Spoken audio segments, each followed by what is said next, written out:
Right, morning boys and girls.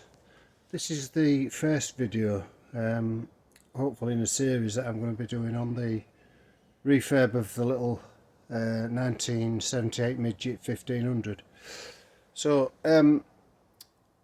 here was where we are so far. What I've done, all the back of the side panels here was black vinyl, as you'll probably all the Midget owners know. Black vinyl there, which I've recovered. It's got new carpets. I've just got to adjust the seat belts to get this bracket set up, but that's for a later job. What I've done here, you'll see that I've put a speaker set in with little not bigs, the 6.5 inches, I think, something like that, and a couple of tweeters. Basically it's just a basic setup for my Alpine head unit, and you'll also notice that this would have been black vinyl, and I stripped this and I've recovered that in a 4-way stretch carpet. You can see it's quite nice, and I think it just looks better than plain black vinyl, which usually is wrinkled up. I've retained all the original fasteners to clip down your tonneau cover. So they're all in place. Again, the side panels, as you can see, they've all been covered in black vinyl. The black vinyl's been taken off, which was all wrinkled up, and I've put this 4-way stretch carpet on. You can get it in various colours, beige, several colours anyway, but the black was original. As you know, well, the hood, I'm replacing the hood, so the hood frame is being removed at the moment. That's getting powder coated, so obviously that's a job to be done.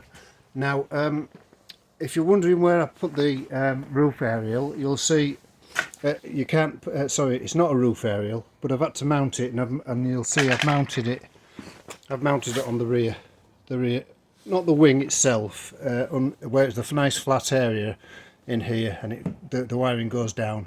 It's all fed round under the floor, and it comes out obviously for the radio. Now you'll see that I've got new transmission tunnel carpets. This set was £100 off eBay, and it's a very nice set. It needs a little bit of trimming.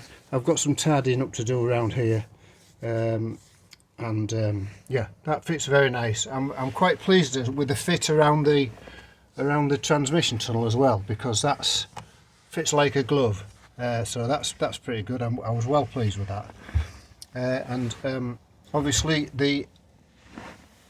again here, and I've covered that with the 4-way stretch carpet inside, and the front is been covered with stretch carpet, and also the inner wing trim panels. They're all been covered with stretch carpet, and I'll just turn you around a little bit. Sorry about the video here as I'm working back to them, and that's the side inner sill panel that's also been trimmed up. So that's where we've got there. Now the radio, you'll see that the radio's mounted under the dash, and all the wiring's hidden behind. That's the USB. I can get all gears. It's a very tight gearbox, and even in first gear it's not far away from the radio, but it's not touching it, and I'm not going to knock my knuckles on it, so I'm pleased with that. I did check all that before I put it in, but yeah. So the passenger side seat's in. I haven't done anything with the door trim panels because I thought they're not torn, they're not warped, they're not bubbling or anything like that, so I'll leave that as is. But that could be a job for future. And underneath the you'll see that underneath the boot carpet, I've got the fasteners, the 10X fasteners to fit on these studs that hold this boot carpet in place. You'll see I've put some soundproofing under there. It's thermal, and I used some on a camper van that I converted, so that's under there. Carpets fit very nice. I'm really pleased with them. Right to the edge, and as they should do. And as I say, once the fasteners are in, they'll hold that down there. So I'm pleased with that. So as I say, the hood, as you can see, the hood has all been removed. I've got a new mohair hood coming. So now I'll move into, because I've put a cigarette lighter, not a cigarette lighter, because I've put a USB charging point there, fast charger in there. it's tucked away in the corner where you can't see it, so it's not spoiling the layout of the car as such. So there's one under there, but to accommodate all them new electrics,